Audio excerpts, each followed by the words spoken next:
secretaries, sa ating pong mga kongresista, sa ating pong mga mayors, vice mayors, sa lahat po ng lingkod bayan ng Rizal at ng Cavite. Of course, sa ating pong mahal na Governor John Vic Remulla. At higit sa lahat, sa 12,000 beneficiaryo, 12,000 beneficiaries ng programang ito. Magandang araw po sa inyong lahat. Sa ngalan po ng bumubuo ng opisyales ng City of Dasmariñas, buong puso po at malugod namin kayo tinatanggap dito sa Dasmariñas. At nagpapasalamat po kami na ang Dasmariñas ang naging venue po ng makabuluhang programang ito. Ngayon po makikita natin na sa panguna ng ating Pangulo, nagsama-sama po ang iba't ibang ahensya ng ating gobyerno para matulungan po at mailapit ang pampublikong serbisyo sa ating mga Pilipino.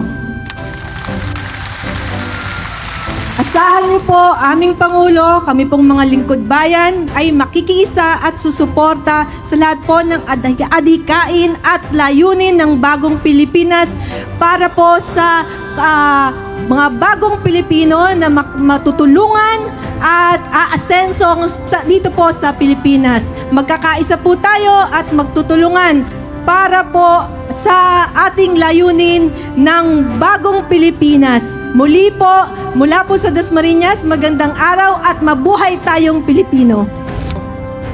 Aking pinapakilala ang Pangulo ng Republika ng Pilipinas, ang kagalang-galang Ferdinand Romualdez Marcos Jr.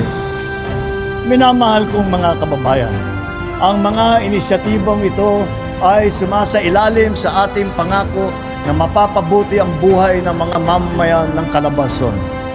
Tandaan po natin na kung ang Cavite ay naging tahanan ng ating mga bayani at kalayaan noon, ito rin ang magiging duyan ng pag-asa at pag-unlad ng ating bansa sa hinaharap nating mga panahon. Tinatawagan ko po ang lahat ng mga narito ngayon. Tinatawagan ko po lahat ng mga narito ngayon. Magtulungan po tayo. Sasama-sama nating pagkilos para sa kaunlaran. Isang bagong Pilipinas ang ating pagkakamtan.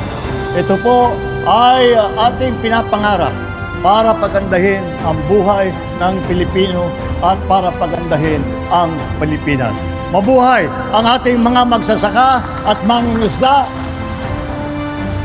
Mabuhay ang bagong Pilipinas. Maraming salamat po at magandang tanghali po sa inyong lahat.